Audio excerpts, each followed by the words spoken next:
कार्तिकेय, भगवान का नाम लेते हुए क्यों आए हरे कृष्ण हरे राम? जो कटघरे में आपने मुझे आज रखा है, मुझे एक्चुअली में मम्मी ने आज प्रसाद खिला के भेजा था कि बेटा प्लीज बाइज्जत बरी होके आना। और वो बहुत ऐसे सवाल पूछने वाले हैं तुमसे जिसमें तुम बहुत कंफ्यूज होने वाले हो, लेकिन वो बहुत बड़े लॉयर हैं, तुमसे बच के रहना।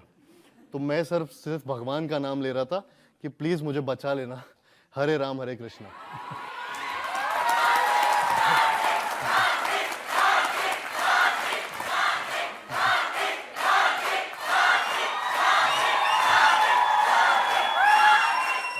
Thank you.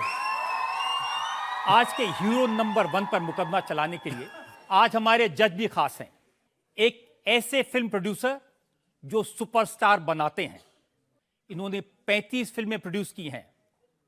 सलमान खान की जुड़वा आपको याद होगी, अक्षय कुमार की वेलकम सीरीज आपको याद होगी, रणबीर सिंह की 83 आपको याद होगी।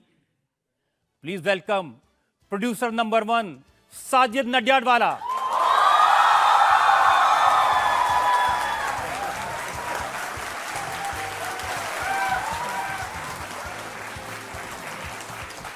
और इससे पहले कि इल्जामात सवालात का सिलसिला शुरू करें, कार्तिक पर इल्जाम लगाएं, आज के जज साजिद नडियाडवाले की इजाजत चाहेंगे आज की कार्रवाई शुरू करने के लिए।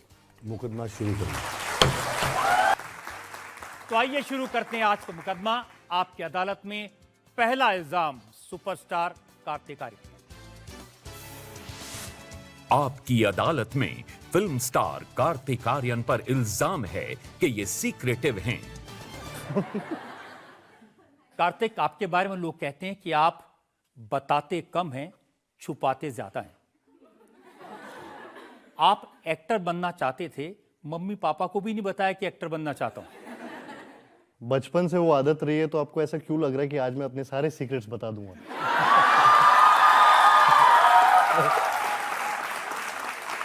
लेकिन क्योंकि मैं सर का फैन हूं, मैं फिर भी आप सबको बताऊंगा कि मैंने बचपन में क्यों नहीं बताया था। बचपन ही सही, उसके बाद भी क्यों नहीं बताया था मम्मी पापा को, क्योंकि मैं ग्वालियर का रहने वाला हूँ।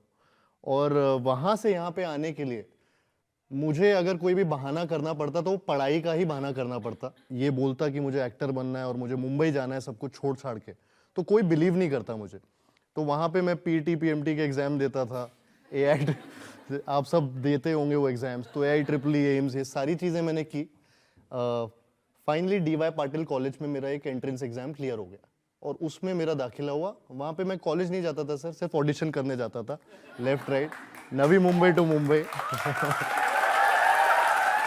कार्तिक, पेरेंट्स को नहीं बताया, बात समझ में आती है, लेकिन मुझे पता चला ग्वालियर में आपकी दोस्त थी। उनको जब पता चला कि ये इंजीनियरिंग नहीं, वो तो बहाना है, असली तो उनको फिल्मों में जाना है, तो उन्होंने भी साथ छोड़ दिया। अभी वो, हाँ, जब मम्मी पापा को बताया तो वो खुश हो गए, दोस्त को बताया तो वो खुश नहीं हुई। तो वैसा सा समझ लीजिए। डॉक्टर्स के खानदान में एक्टिंग का कीड़ा कहां से आया? आप तो अच्छे भले लगते हैं।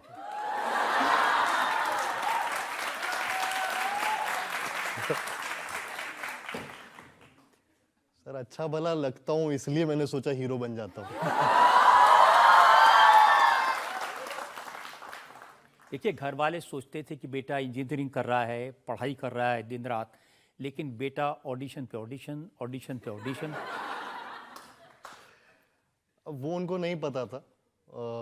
इनफैक्ट ऐसा हुआ करता था कि मैं इतने ऑडिशंस देता था तो मेरे टीचर्स से लेकर स्टूडेंट सबको पता था कि मैं कॉलेज से मेरा कोई वास्ता नहीं।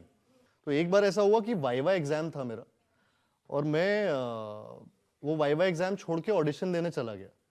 तो ऑडिशन देने चला गया, फिर मैं दोपहर तक वापस आया, तब तक वाइवा एग्जाम खत्म हो गया था। टीचर अपने स्टाफ रूम में थी, तो मैंने थोड़ा सा, मैं हूँ बदतमीजी को कभी कभी गो गेटर भी बोल देते हैं, बट मैं वहाँ चला गया उनके स्टाफ रूम में और मैं उनसे पूछने लगा कि मैम अगर आप मेरा वाइवा टेस्ट ले लोगी तो मैं पास हो जाऊंगा, मेरे मम्मी पापा को नहीं पता चलेगा कि मैं बंक कर रहा हूँ और मैं यहाँ पे ऑडिशन देने गया हूँ।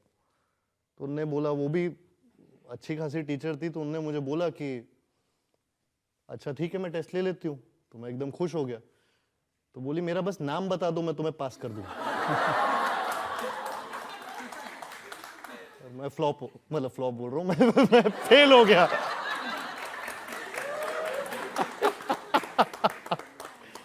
मार्क्स नहीं दिए उनने। लेकिन वैसे तो लड़कियों के नाम याद करने में आप काफी तेज हैं।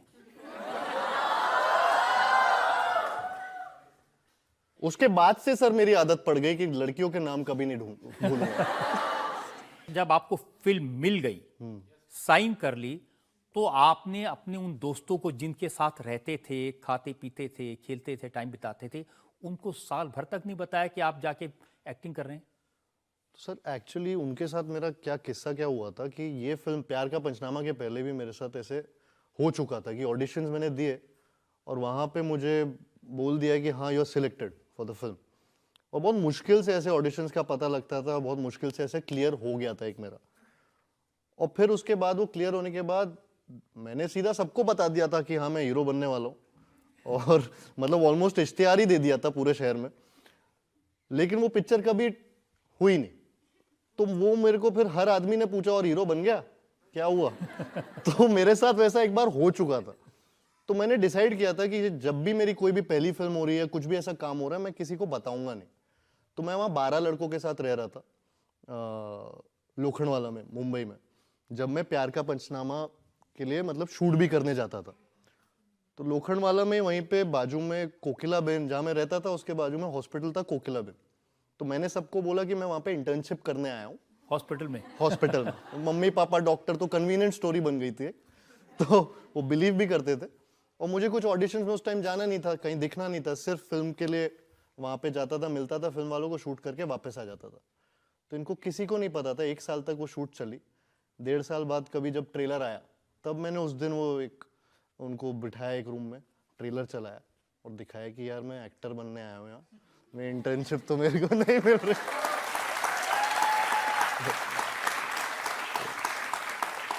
लेकिन जब रेलवे स्टेशन पर जाते थे कपड़े चेंज करने, मुंह धोने, तब नहीं लगता था कोई देख लेगा और ग्वालियर में फोन करके मम्मी को बता देगा?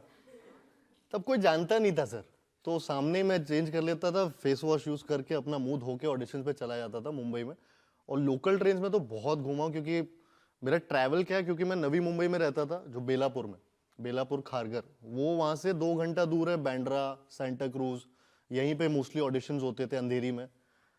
तो मैं जब वहां से निकलता था वो ट्रैवल करके, फिर जब मैं लोकल स्टेशन में उतरता था, तो मैं एक चेंज कैरी करता था कि वॉशरूम में चेंज कर लूंगा, फिर वहां से फिर जो भी ऑफिस में जाना है कास्टिंग डायरेक्टर के, वहां पे पहुंच जाऊंगा, फ्रेश लगूं थोड़ा सा और हीरो जैसा लगूं।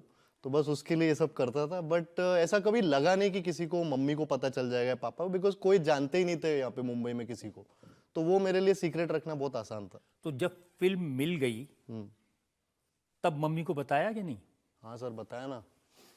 तो तब जब तो उनको लगा मैं बेसिकली बीटेक कर रहा हूँ। नहीं, मैं कर रहा था। लेकिन उनको ये बिल्कुल नहीं पता था कि ऑडिशंस दे रहा हूँ या मेरा इंटरेस्ट भी है एक्टिंग की दिशा में। तो मैंने उनको अचानक से एक दिन फोन किया और बोला कि मम्मी, और मैं रोते हुए कॉल किया, क्योंकि पहली बार मेरे लिए ऐसा कुछ हो रहा था मेरी लाइफ में। तो मैंने उनको बताया कि मम्मी ये मेरे को ऐसा क्लियर हो गया, मुझे पता है यहाँ पे फिल्म का हीरो बना रहे मुझे। और बहुत ही इमोशनल सा कॉल था। तो मम्मी डर गई कि ये क्या हो गया, कुछ क्या बोल रहा है मेरा बेटा, वो पढ़ने गया था, ये क्या हो रहा है। तो उनका डर इतना ज्यादा था कि वो अगले दिन मौसी के साथ मेरे प्रोडक्शन हाउस के ऑफिस में डायरेक्टर के सामने बैठी थी और वो मेरा ऑडिशन टेप देख रही थी जिसमें मैं रोमांटिक लाइनें बोल रहा था हीरोइन। तो बड़ा अलग सा सीन था मेरे लिए कि मौसी और मम्मी शॉक्ड थी पहली बार, और मैं भी बहुत शॉक्ड था उनको देख के, दोनों को ऑफिस में। और प्रोड्यूसर सर बैठे, डायरेक्टर लव सर, कुमार मंगत जी, तो हम सब बैठे हुए हैं एक ही रूम में और उनको बोल रहे हैं कि ये सही ऑफिस है, कुछ गलत नहीं होगा आपके बेटे के साथ। लेकिन इतने धक्के आपको नहीं खाने पड़े जितनी बाकी लोगों को खाने पड़ते हैं। स्टूडेंट थे तभी आपको फिल्म मिल गई, फिर फिल्म चल भी गई, फिर उसका सीक्वल भी मिल गया, फिर जब ये स्वीटी की ट्वीटी बनी तो इससे भी आप सोनू के टीटू की स्वीटी सर।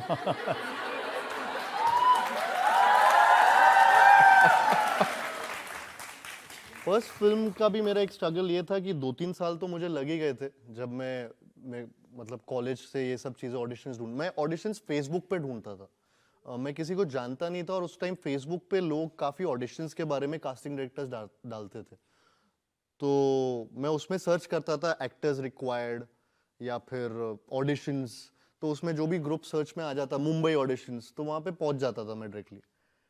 अब वो जब ऑडिशंस हो रहे थे कर रहा था, लेकिन वो कभी भी एक करेक्ट फिल्म का ऑडिशन नहीं मिलता था या फिर करेक्ट चीज़ का मैं मतलब कभी ऐसे क्रैक नहीं हुआ, तो वो 2-2.5 साल उसमें लग गए वो करते करते। और प्यार का पंचनामा का जब ऑडिशन एक फेसबुक पे मुझे ऐसे दिखा था कि we are looking for 6 people, वो नए लोगों को लॉन्च करना चाह रहे थे उस time, and one guy is this, ये उसकी स्पेसिफिकेशन कुछ लिखी थी। तो मैंने अपनी फोटोज, मेरे पास पोर्टफोलियो नहीं था, तो मैंने अपने कुछ दोस्तों ने जो फोटोज खींची होती है साथ में, वो क्रॉप करके वो फोटो सिर्फ मेरी फोटो, उसमें किसी का हाथ यहाँ पे, किसी के बाल है यहाँ पे, वो वाली फोटोज मैंने ऑफिस में भेज दी थी वो मेल आईडी पे, और उन्होंने वो फोटोज से, और उस पे मैंने लिख दिया था I am the guy you are looking for.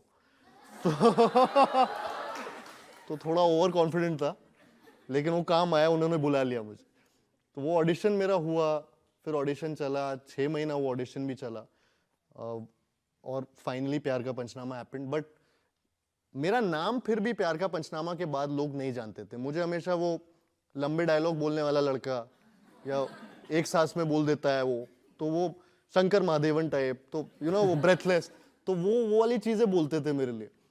तो किसी को कार्तिक आर्यन ये पता नहीं था। पंचनामा 2 भी आई, उसके बीच में भी मैंने आकाशवाणी कांची की फिल्म जो चली नहीं, लेकिन तब भी पंचनामा 2 में भी वो मोनोलॉग बॉय वो चालू था। सोनू के टीटू की स्वीटी जब आई, जो एक्चुअली 7-8 साल बाद पहली बार, उसने मेरे को घरों तक पहुंचाया। उस फिल्म से मेरा नाम पहली बार लोगों ने बोला, अरे कार्तिक आर्यन। आपका नाम तो आ गया,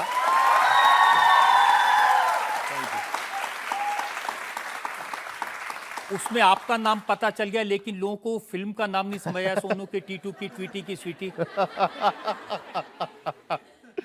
सोनू के टीटू की स्वीटी, ये अभी। अब जैसे मैं आपको एक लाइन देता हूं, हाँ सर। आप जैसे बोल सकते हैं सोनू के टीनू की। टीटू टर्मिनल सर, टीटू की स्वीटी। हाँ। सोनू के टीटू की स्वीटी। हाँ। अब आपको मैं एक लाइन देता हूं, पीठ ऊंची ऊंट की या पूंछ ऊंची ऊंट की? पीठ क्या है? पीठ ऊंची ऊंट की या पूंछ ऊंची ऊंट की? अरे बाप। पीठ ऊंची ऊंट की या ऊंट ऊंची पीठ की? सर सेकंड लाइन क्या थी? पीठ ऊंची ऊंट की या पूंछ ऊंची ऊंट की? अच्छा, पीठ ऊंची ऊंट की या पूंछ ऊंची ऊंट की? हाँ ये करेक्ट है। हाँ। इसको जल्दी जल्दी बोलना है, पीठ ऊंची ऊंट की या पूंछ ऊंची ऊंट की, पीठ ऊंची ऊंट की या पूंछ ऊंची ऊंट की, ऐसे।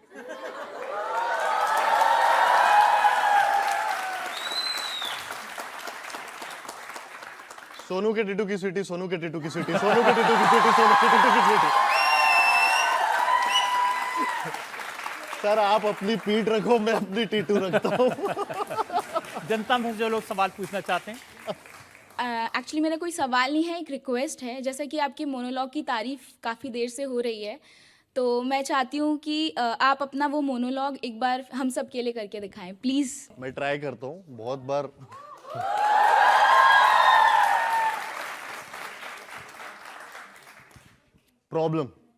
प्रॉब्लम ये है कि वो लड़की है, और क्या प्रॉब्लम है? प्रॉब्लम ये है कि मैं चाहता हूँ मेरी लाइफ में कोई प्रॉब्लम ना हो, लेकिन अगर मेरी लाइफ में कोई प्रॉब्लम ना हो तो ये उसकी लाइफ की सबसे बड़ी प्रॉब्लम है। एंड बुलशिट चीज बढ़ रही है यार, उसे तो सेलिब्रेट करना चाहिए, because isn't this exactly what she wants? Seriously यार, आजकल तो जब वो मुंह खोलती है मन करता है मुंह में कुछ ठूस दूं। ट्रस्ट मी 6 महीने में I have had it all, सब देख लिया मैंने। अबे कौन सा प्यार, कैसी रिलेशनशिप, काय की दुनिया।